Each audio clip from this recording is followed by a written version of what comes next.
On va regarder comment étudier nos mots de vocabulaire en anglais. On a déjà écrit le mot anglais, puis à l'endos, on a écrit sa signification. Alors, tous les mots qu'on a à apprendre, on les place sur des petits cartons, puis on les pige un à un. Donc, tu piges un mot, tu nous dis qu'est-ce que ça signifie. C'est quoi le mot? In front of. En français, c'est quoi? Front, ça nous fait penser au mot front. In front of, ça veut dire devant. En avant. Donc, si tu regardes à l'arrière, c'est en avant. Tu peux te faire une pile. D'un côté, tu te fais une pile de ceux que tu connais pas, puis de l'autre côté, tu feras une pile de ceux que tu connais déjà. T'en piges un autre?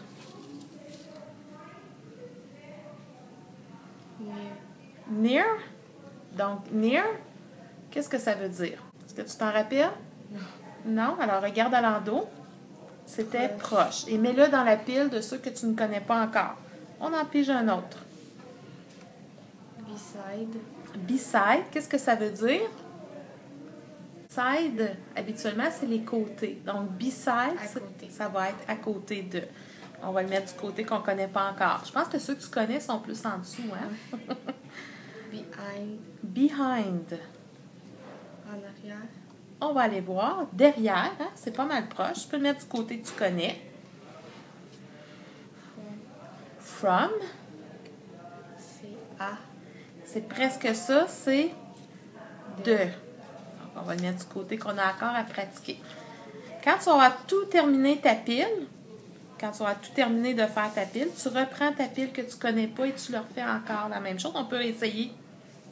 Là, on va y aller on va les remélanger un petit peu. Ceux qu'on vient de faire. En avant. In front of, ça va être en avant. Là, c'est sûr que ça fait pas longtemps qu'on les a fait. From, c'est de. De, parfait.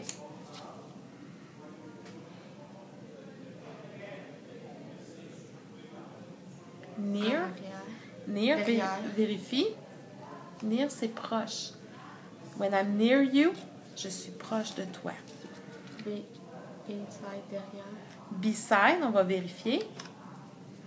À côté. Donc, on le met de ce côté-là. Alors, tu fais ça là jusqu'à temps que toute ta pile, tu les saches par cœur. Ça va beaucoup aider ton étude.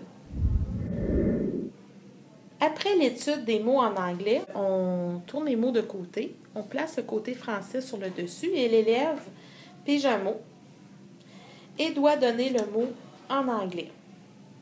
Alors, quel mot as-tu pigé? Vaincre. Vaincre, c'est? Beat. Beat.